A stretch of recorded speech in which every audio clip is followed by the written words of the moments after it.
Pastor, ¿qué podría hacer una mamá o un papá cristiano? Como nos decía, el fundamento o el núcleo tal vez de una iglesia después de Dios está la familia, ¿no? Una familia en Cristo, pues entonces hace avanzar una iglesia, fortalece a la iglesia, pero dentro de esta familia muchas veces hay uno o dos hijos inconversos.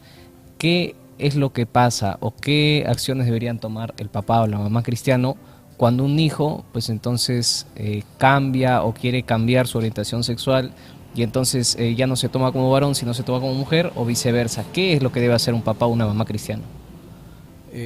Bueno, en cuanto a la orientación sexual, podríamos hablar de la adolescencia en adelante, ¿no? En Por la supuesto, niñez yo creo que se puede formar el todavía una... padre debe cuidar mucho a sus hijos, ¿no? He escuchado que generalmente pues un homosexual es el resultado, entre otras cosas, de una violación, ¿no?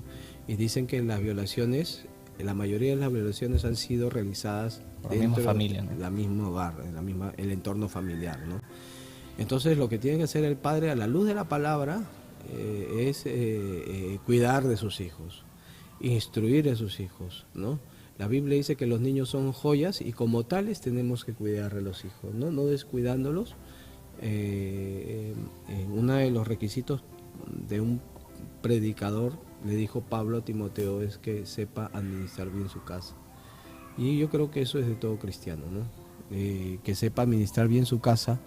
Y tenemos que tener en cuenta, hay una frase que me ha impactado mucho a mí cuando la leo en Proverbios, que dice: hijo mío, escucha mis razones, ¿no? La Biblia nos habla en esos términos: escucha mis razones, no simplemente nos da mandamientos, sino nos invita a escuchar razones. El por qué, ¿no? Exactamente, el por qué.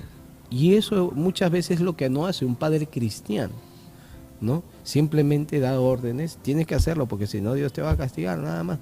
Pero hay razones, hay motivos y el niño pregunta. Una de las cosas, bueno, en mi experiencia como papá, que mis hijos preguntan cosas. Y recuerdo mi hijo mayor decía, venía a veces decía, papá, mi tío Adelmo, ¿qué es tuyo?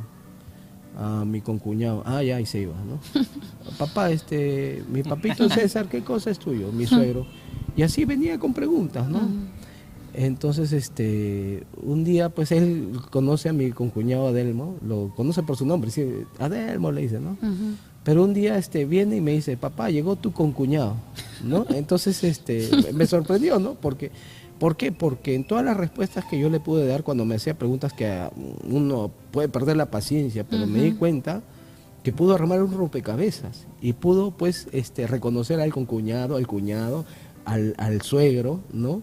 Entre otras cosas, ¿no? Haciendo preguntas, ¿no? Es lo que Jesús o la Biblia nos presenta de Jesús a los 12 años. Estaba en el templo escuchando y preguntando, ¿no?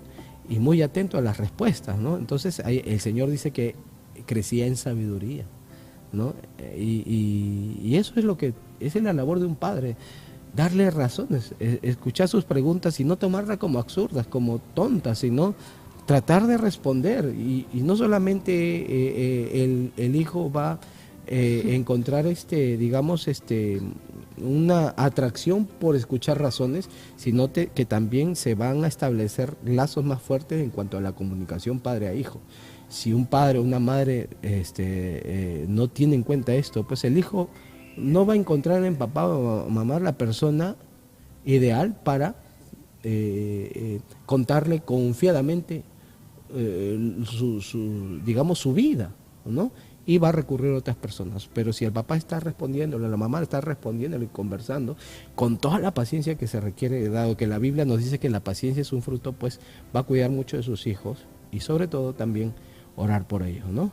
Orar por ellos, instruir al niño en su camino. Ahora, hay jóvenes adolescentes. Los adolescentes se tiene que trabajar mucho también en lo que es darle las razones. No simplemente haz esto y cállate, ¿no? No hagas esto y punto, ¿no? No, tiene que darle razones porque el adolescente va adquiriendo argumentos y se siente ya en la capacidad de debatir. Y eso pasa a los profesores de Claro. secundaria, les pasa mucho eso, ¿no? Yo he enseñado secundaria también, y me he encontrado con esos casos, ¿no? Y hay casos difíciles, ¿no? Pero que nos demanda pues que nosotros estemos preparados a darle razones para que ellos comprendan en qué consiste, por qué esto no se debe aprobar y por qué esto sí se tiene que aprobar, ¿no? Y todo con sustento bíblico.